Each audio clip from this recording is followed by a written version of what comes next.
Today I'm going to be going over the Sportsman 500.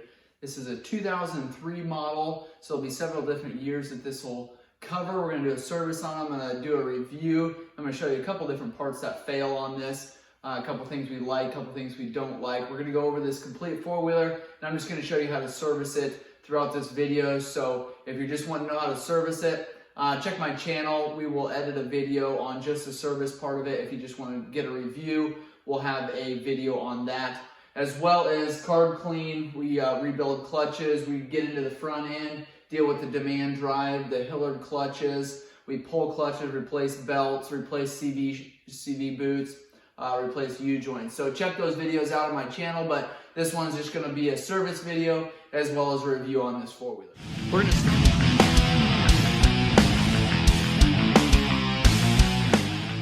We're going to start on this left-hand side here. We've got our engine oil here. We've got our oil filter here. For your engine oil drain plug, it's going to be on your oil tank here. It takes 2 quarts. Here is your oil reservoir here, and you're going to see your drain plug there. What I like to do is start your four-wheeler, let it run for a couple minutes, shut it off. That'll get that oil warmed up. It'll flow a little bit better. It'll get any kind of particles that are in your engine oil. It'll get them moved around and into your oil so that when you drain it, all those particles will come out. While we're over here, here is your VIN number. So it'd be right in front of your left toe is your VIN number. And it should be 17 digits long. The 10th digit from the front is going to be the year model. So if you can see down there, this the 10th digit on this one is going to be a 3. So that's how we know it's a 2003.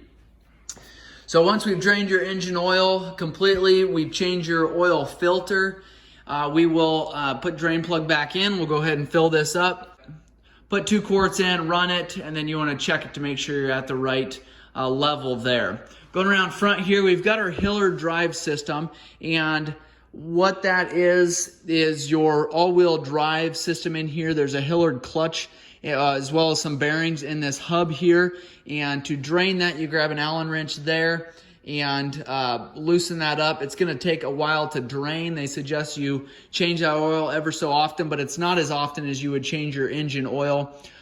So make sure that's on the bottom side, drain that out. I like to pull this cover here, 3 Torx screws, to inspect those bearings, make sure there's no debris in there.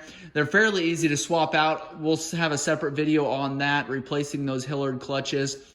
All right, to change the differential fluid on the front differential of this Polaris four-wheeler, you've got a drain plug directly in the middle of your differential underneath of your machine here. It's just right here. There's a slot cut out in the frame to drain that. Again, it's going to be another slow moving, slow draining oil, so give it quite a bit of time for that to drain. And then you go back here. Once it's all completely drained out of there, your fill plug is on the back of your differential right there. So that's where you're going to fill it up, and that is what they call a demand drive fluid. That's a demand drive differential oil that you'll use there. Behind that is your transmission, and this is a transmission gear case as well as a differential. So you've got your drive shafts that'll go into your differential gear case housing. This takes an AGL transmission oil, and it only takes a quart. Here's your fill plug here, and then when we get underneath there, I'll show you where the drain plug is, but that is your fill plug. Again, slow. It's kind of a slower oil, slower draining, and so give it some time. Underneath this side cover here is your spark plug. It takes an NGK, it's a BKR 6E spark plug, and that's just something you do when you service it. Okay, to drain your gear case oil is going to be kind of more towards the front of your back tires, but there's a slot down in there in the frame, again, just like there was in the front, and there is a drain to drain that oil. Make sure, again, that it's more in the front of this gear case. Down underneath of, I believe it's this one. Yep, this one here. So it's a little bit larger hole. Again, make sure you give it plenty of time to drain there so that you don't have old oil in there. Going back to your service work here, we're going to want to change air filter or replace air filter or clean it. To do that, go ahead and pull this lever. It's in the back of the seat here. Pull up on the seat. Underneath of here, you'll see this is your lever here, and that's what you were pushing when you pull that lever underneath the seat. That unlocks the seat from this bar here. Underneath the seat is your air boxes here, 6 different clips to pull your air lid cover. Pull it up just like that, and there's your air filter underneath there. Make sure you clean out your outer screen here. I like to replace your air filter every time if you're doing any kind of hard riding at all. So there's that there. You can charge your battery from this position a little bit easier than you could if you were down underneath of the fender there. Now, to pull this side cover off, it's going to be a little bit of a challenge to do with one hand, but you've got 2 tabs that are in the back here. You've got 3 tabs that are up front, and a tab that's in the corner, a tab that's down here.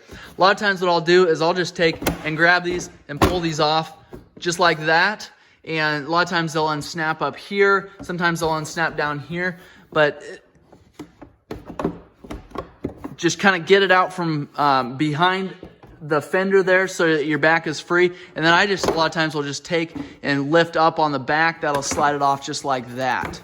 So that is a complete service on the Polaris Sportsman 500 HO. If you've got questions or comments, make sure you leave those below. If this video has been helpful, make sure you give me a thumbs up and subscribe to my channel. Like I said, I've got hundreds of other service videos on the Polaris ATVs as well as hundreds of other videos on other ATVs, so make sure you check those out. Thanks for watching.